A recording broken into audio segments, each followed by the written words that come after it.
So imagine this. You're in the Bahamas on a nice summer beach, drinking a nice drink with no worries on mind. The only thing you're thinking about is that you're so glad you invested all those years ago. Sound nice?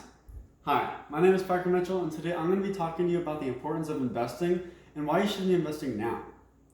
According to a 2019 Online Business Insider article, 54% of millennials have zero saved for retirement. Now, I believe it is important to spread financial literacy to all generations so that people can live more financially secure lives.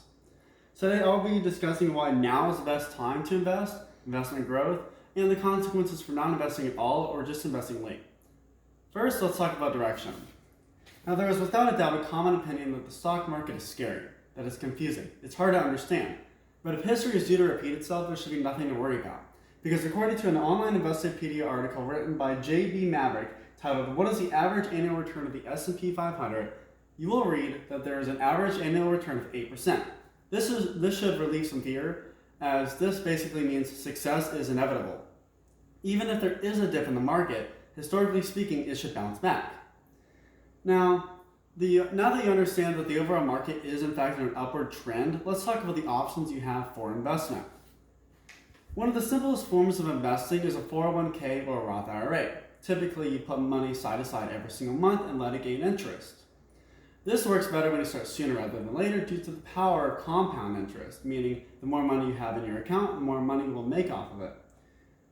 Now, according to an All Business article titled Top 10 Reasons to Invest Your Money, 401ks are pre-tax, which means when you pull the money out, you're not going to have that money taxed. Also, some employers offer 401k match programs where, let's say you put $50 of your paycheck aside every single month, that employer will match you that $50, giving you $100 in total to put into your own account, giving you more interest gains every single year. Now, things like dividend gains, mutual funds, index funds, and 401ks, Roth IRAs, they all depend on stock growth and interest gains. And that stock growth comes from putting your money into stock pools, which are basically groups of stocks that investment institutes pick to choose to put your money into. Now, let's look at this from a number standpoint. If you use a 7% annual yield return, meaning you get 7% return every single year, and you start off with $5,000 and you put in $50 every single month for 20 years, you will have made $40,000 in interest gains at the end of that period. If you start off with just $1,000, but you put in $100 every month, at the end of the year, at the end of the 20-year period, you will still have made the $40,000.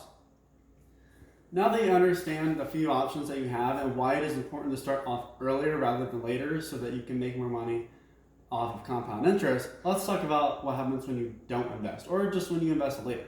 For one, you're putting yourself at risk, assuming that you don't have a very high salary to work with. Another thing is that when you don't invest, you're letting your money go to waste. Even if you don't spend a dime and you put it all in a savings account and you think you're saving all your possible money as you can, you're still losing. Why? Because depreciation. The dollar depreciates. Most people who do invest, however, wish that they started sooner, because who wants to meet their financial goals at the age of 90? No one. You want your financial return to come off sooner rather than later.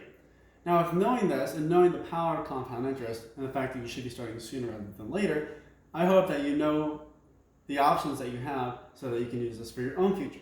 So I encourage all my listeners out there to take a step into the investing world, learn what you can, figure out where you should best put your money, and get started. Even if it's just $25 a month, get out there. Thank you.